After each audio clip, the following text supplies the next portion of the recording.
എടാ ഉറങ്ങുമ്പോഴെങ്കിലും ബാ കൂട്ടിപ്പിടിച്ച് കിടന്ന് ഉറങ്ങടാ. ഈച്ചകൾ പാറിപ്പറന്ന് നടക്കണേ, അണ്ണാക്ക് കൂട് കൂട്ടുമല്ല. ഇത് നിന്റെ വീടല്ല, ക്ലാസ് റൂമാണ്. അധ്യാപകൻ വരുമ്പോൾ അവിടെ ശ്രദ്ധിച്ചിരിക്കണം.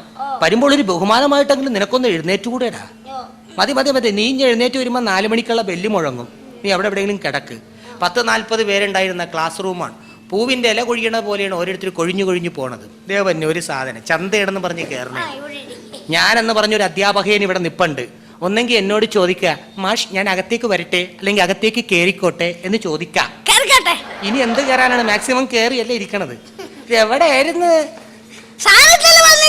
ഞാൻ ഇന്നലെ ലീവായിരുന്നു.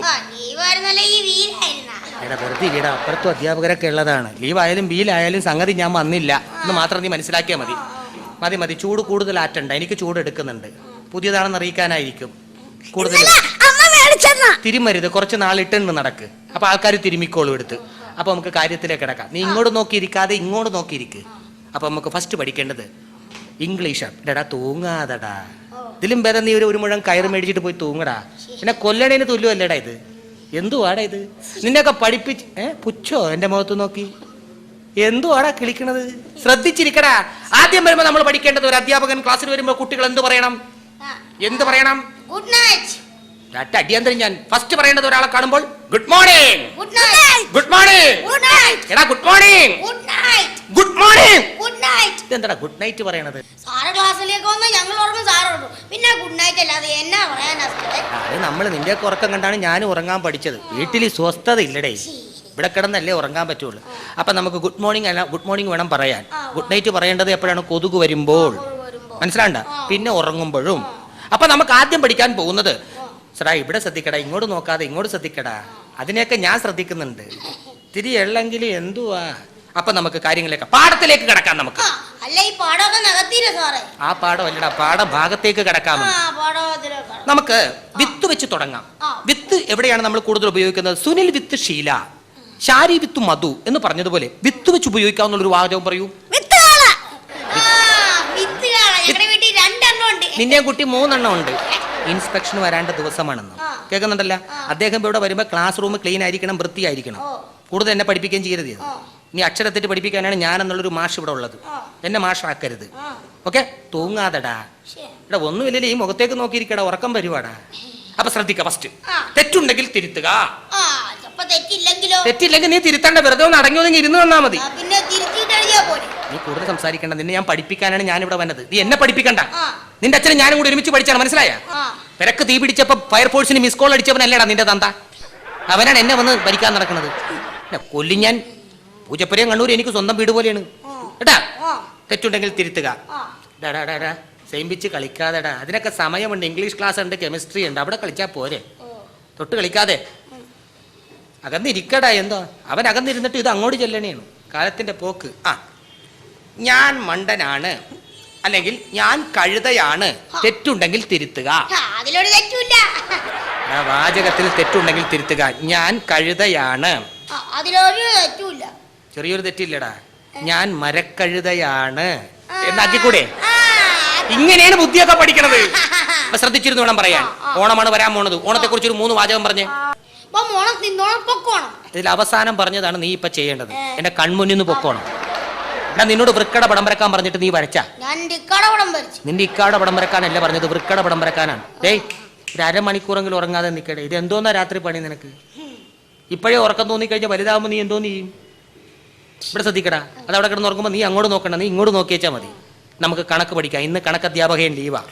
അതുകൊണ്ട് നമുക്ക് കണക്കാണ് ജീവിതത്തിൽ ഏറ്റവും വേണ്ടത്. നോ ഹാൻഡ് ആൻഡ് അരിത്തമെറ്റിക് എന്ന് കേട്ടിട്ടില്ലേ? എന്റെ ക്ലാസ് ഒരു കണക്കാണെങ്കിൽ കണക്ക് അവിടെ ഇരിക്കട്ടെ. ജീവിതത്തിൽ കണക്കാണ് ഏറ്റവും വലുത്. എന്റെ കണക്കൂട്ടലുകളൊക്കെ കറക്റ്റാ. നീ എന്നെ കണക്ക് പഠിപ്പിക്കണ്ട. എന്ന് ആര് പറഞ്ഞു? അല്ല സാർ ഇന്നലെ സ്കൂളിന്റെ ഇടപെടി വെച്ച് ശോശാമ്മ ടീച്ചറിനോട് പറഞ്ഞ ഞാൻ കേട്ടല്ലേ സാറിന് കണക്കൂട്ടലൊക്കെ തെറ്റിയൊന്നും. അത് പിന്നെ ശോശാമ്മനോട് വെറുതെ ഒരു കണക്കിന്റെ ഡിസ്കഷൻ നടത്തിയതാണ്. അല്ല ഞാൻ ചോദിക്കട്ടെ, ചുറ്റുപാട് നോക്കിയിട്ടാണ് ഞാൻ ശോശാമ്മനെയും കൊണ്ട് ഇടവഴിയിലേക്ക് പോയത്. അവിടെ ഇരുന്ന് ഞാൻ പറഞ്ഞ കാര്യം നീ എവിടെ വിളിച്ചിരുന്ന് കേട്ടടാ? ഈ സീക്രട്ട് ആയത് നീ ഒരിക്കലും ലീക്ക് ഔട്ട് ആക്കരുത്. ശോശാമ്മക്കും എനിക്ക് നാണക്കേടാ. എന്തുവാടാ ഇത്? എന്താ പറഞ്ഞത്? അല്ല സാർ എന്റെ അച്ഛൻ്റെ കൂടെ ജോലി ചെയ്തിരുന്നത്. ഓ, അങ്ങനെ ഒരു കഷ്ടകാലം എനിക്ക് ഉണ്ടായിരുന്നു. അല്ല സാറിന് എന്താ അവിടെ നിന്ന് പിരിച്ചുവിട്ടത്? ഒന്നും പറയണ്ടടാ. ഇതുപോലുള്ള സംശയങ്ങൾ ക്ലിയറൻസ് ചെയ്യലാണ് എന്റെ പരിപാടി. അതായത് 24 hours ഡ്യൂട്ടി ആണല്ലോ. ഡ്യൂട്ടി എന്നാണ് നമ്മൾ പറഞ്ഞ് പഠിപ്പിച്ചേക്കണെങ്കിൽ പോലും ഇത് കഷ്ടപ്പാടും ദാരിദ്ര്യവും കൊണ്ട് നമ്മൾ അല്പനേരം ഒന്നും ഉറങ്ങിപ്പോയി. എന്തായിരുന്നു സാറിന് ജോലി? സൂപ്പർ ഫാസ്റ്റിലെ ഡ്രൈവർ ആയിരുന്നു. 10 സെക്കൻഡ് ഉറങ്ങിപ്പോയി. പിന്നെ എനിക്കൊന്നും ഓർമ്മയില്ല. അപ്പൊ ഇത്ര നേരം നമ്മൾ പഠിപ്പിക്കലും പഠിക്കലുമായിരുന്നു. ഇനി നമുക്ക് റിലാക്സിന് വേണ്ടി കുറച്ചു നേരം കളിക്കാം.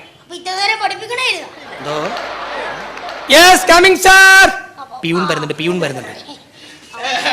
എല്ലാവർക്കും ഒരു സന്തോഷ വാർത്തയുണ്ട്. ഈ വരുന്ന 26, 27 സ്കൂളിന് അവധിയാണ്. അടിപൊളി. എല്ലാവർക്കും സന്തോഷമായല്ല? എനിക്ക് സന്തോഷമായി. കാര്യം സെക്കൻഡ് വൈഫിന്റെ വീട്ടിൽ പോയിട്ട് 9 മാസമായി. 25-ാം തീയതി വെളുപ്പിന് പോയിട്ട് 27-ാം തീയതി രാത്രി തിരിച്ചു വരാം. അതൊക്കെ ചോദിക്കട്ടെ, 26, 27 അവധി എന്താണ്? അന്ന് ശനി ഞായറുവാ. അന്ന് ശനി ഞായറും മനുഷ്യൻ ഒരുവിധം കയ്യടി വേണ്ട, കൂടുതൽ പ്രോത്സാഹിപ്പിക്കണ്ട. കേൾക്കണ്ട? ജീവിതത്തിൽ നിനക്ക് ആരാകാനാണ് ആഗ്രഹം? നീ ഒന്നും ആകാൻ പോണില്ല. ജീവിതത്തിൽ നിനക്ക് ആരാകാനാണ് ആഗ്രഹം? പൈലറ്റാ? അച്ഛൻ പൈലറ്റാണോ? അല്ല, അച്ഛന്റെ ആഗ്രഹിതായിരുന്നു.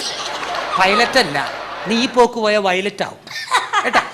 നീ ചിരിക്കണ്ട, നമുക്ക് സയൻസിലേക്ക് കിടക്കാം. മാലാഖമാരെ കുറിച്ച് കേട്ടിട്ടുണ്ടോ? കേട്ടിട്ട് മാത്രമല്ല, കണ്ടിട്ടുണ്ട്. മാലാഖയെ, സ്വർഗത്തിലുള്ള മാലാഖയെ നീ കണ്ടിട്ടുണ്ടെന്നാ? എന്റെ മുമ്പിൽ ഇരുന്ന് കള്ളം പറഞ്ഞ ചവിട്ടി ഞാൻ കീറിഞ്ഞ. അല്ലെന്നേ, എന്റെ വീട്ടിലെ വേലക്കാരോട് എന്നും രാത്രി എന്റെ അച്ഛൻ പറയാറുണ്ടല്ല, നീ ഒരു മാലാഖയാണെന്ന്. നിന്റെ വീട് മറ്റാ കുളത്തിന്റെ അവിടെ തിരിയുമ്പോ അടുത്തേക്ക് പോകുമ്പോ അവിടുത്തെ ആ നൈറ്റ് ഇട്ട് നിൽക്കുന്നത് വേലക്കാരിയാ? എവിടെയുള്ളത്? അത് എവിടെയുള്ളതെന്ന് എനിക്കൊന്നും അറിഞ്ഞൂടാ. ആണല്ലേ? മാലാഖയല്ലേ? നമ്പറുണ്ടോ വീട്ടിൽ? ഫോൺ നമ്പർ ഉണ്ടോ? അങ്ങനെയല്ല പഠിക്കേണ്ടത്. 5, 6, 7, 4, 3 എന്നല്ല എണ്ണേണ്ടത്. 1 by 1 ആയിട്ട് എണ്ണണം. 1, 2, 3, 4, 5, 6, 7, 8 അങ്ങനെ കോടി. പിന്നെ എനിക്ക് പരീക്ഷയ്ക്ക് കിട്ടിയ മാർക്കൊക്കെ പറഞ്ഞതാ. ഇവൻ എണ്ണാത്തതിന്റെ ബാക്കിയാണ് നിനക്ക്. ഇവൻ 2 കഴിഞ്ഞ് 4 പറഞ്ഞത്, 3 നിനക്ക് കിട്ടിയിട്ടുണ്ട്. നീ ചിരിക്കൊന്നും വേണ്ട. കേൾക്കണ്ട? വാക്യത്തിൽ പ്രയോഗിക്കാം. എന്തെല്ലാമാണ് നിങ്ങൾക്ക് ഞാൻ പഠിപ്പിച്ചു തരുന്നത്. നിങ്ങൾ ഭാഗ്യവന്മാരാടാ. അറിവിന്റെ നിറകുടമായ ഒരു മാഷിനെ തന്നെ നിങ്ങൾക്ക് കിട്ടിയില്ലേ? നിർഭാഗ്യവന്മാരാ ഞങ്ങള്. ശ്രദ്ധിക്കടാ, ഇങ്ങോട്ട് ശ്രദ്ധിക്കടാ. വെറുതെ അല്ല, നീ ഈ ക്ലാസ്സിൽ തന്നെ ഇരിക്കാൻ തുടങ്ങിയത് 3 കൊല്ലമായി. നിന്നെ പഠിപ്പിച്ച് എനിക്ക് ഫീലിങ്സ് ആയി. ഓൾറെഡി ചിരിക്കല്ലേടാ. പൂർവികന്മാരെ ഓർമ്മ വരണേ. നീ മിണ്ടാതിരി.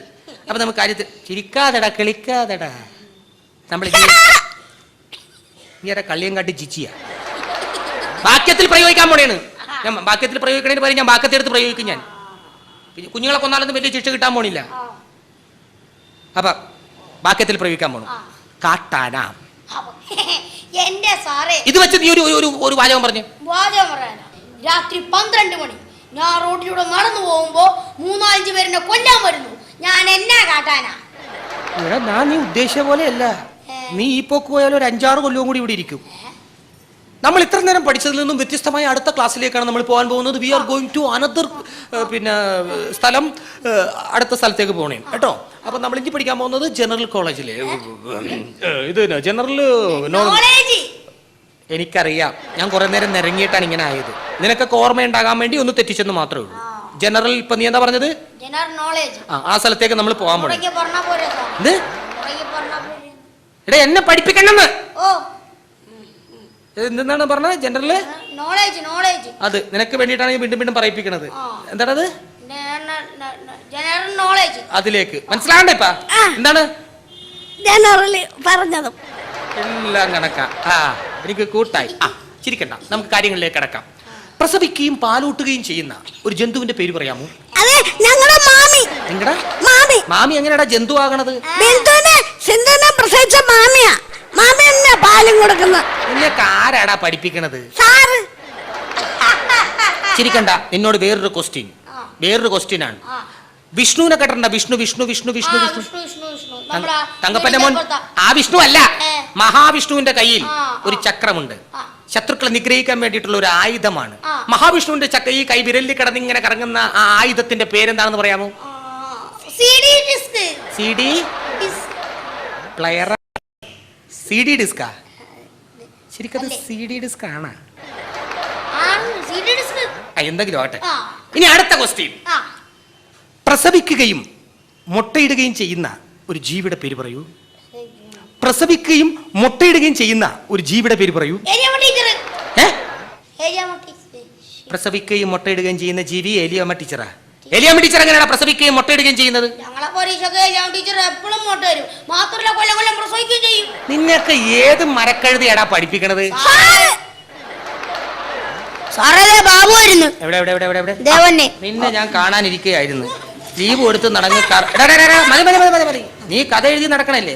നോട്ടെ, എന്താണ് നിന്റെ കഥയെന്നൊന്നും അറിയണമല്ല. 2-3 ദിവസമായി ക്ലാസ്സിൽ വന്നിട്ട് എന്നിട്ട് അവൻ കഥ എഴുതി നടക്കണേ. അതേപോലെയുള്ള പിള്ളേർ ഇവിടെ ഇരുന്ന് പഠിക്കണേണ്. എൻ്റെ ഇന്ന് ജ്ഞാനം മേടിച്ചെടുക്കണേണ്. വിവരമില്ലാത്തവൻ. വളരെ ഭീകരമായ ഒരു അന്തരീക്ഷം, ശ്മശാന മുഖത, രക്തം തളം കെട്ടിക്കിടക്കുന്നത് പോലുള്ളൊരു അവസ്ഥ. മന്ദം മന്ദം ഞാൻ നടന്നു നീങ്ങി. ഗേറ്റ് കുറ്റിയിട്ടിരുന്നു, താക്കോലിട്ടിരുന്നില്ല. ഗേറ്റ് ഞാൻ തുറന്നു മെല്ലെ അകത്തേക്ക് നീങ്ങി. പട്ടി ഊളിയിടുന്ന ശബ്ദം, ഭയങ്കരവും ഭയാനകവുമായ നിശബ്ദത. എവിടെയോ അപകടത്തിൻ്റെ സൂചനയുടെ മണം. ഞാൻ സാവധാനം മുറിക്കുള്ളിലേക്ക് നടക്കാൻ ശ്രമിച്ചു. മുടി ഓടാമ്പലിന് കുറ്റിയിട്ടിരിക്കുന്നു. രണ്ടും കൽപ്പിച്ചുകൊണ്ട് ഞാൻ കുറ്റി തുറന്നു. വവ്വാലികൾ അകത്തു നിന്നും പുറത്തേക്ക് ചിറകടിച്ചു പോയി. പട്ടികൾ അപ്പോഴും ഊളിയിടുകയായിരുന്നു. സാവധാനം ഞാൻ നടന്ന് മുന്നോട്ട് നീങ്ങിയപ്പോൾ മാറാമ്പലുകൾ എൻ്റെ ശിരസിൽ ഉടക്കി. അത് ഞാൻ വകഞ്ഞു മാറ്റി. ഞാൻ നോക്കിയപ്പോൾ കണ്ടത്, ഈശ്വര, കട്ടിലൊരാൾ മൂടിപ്പൊതച്ച് കിടക്കുന്നു. സകല ശക്തിയും സംഭരിച്ച് സകല ദൈവങ്ങളെയും വിളിച്ച് ഞാൻ ആ കമ്പിളിപ്പുതപ്പ് വലിച്ചു മാറ്റി. എന്റെ മകൻ ബാബു 108 ഡിഗ്രി പനി പിടിച്ച് കിടപ്പിലാണ്, അതുകൊണ്ടാണ് അവൻ വരാത്തത് എന്ന് സ്വന്തം അച്ഛൻ.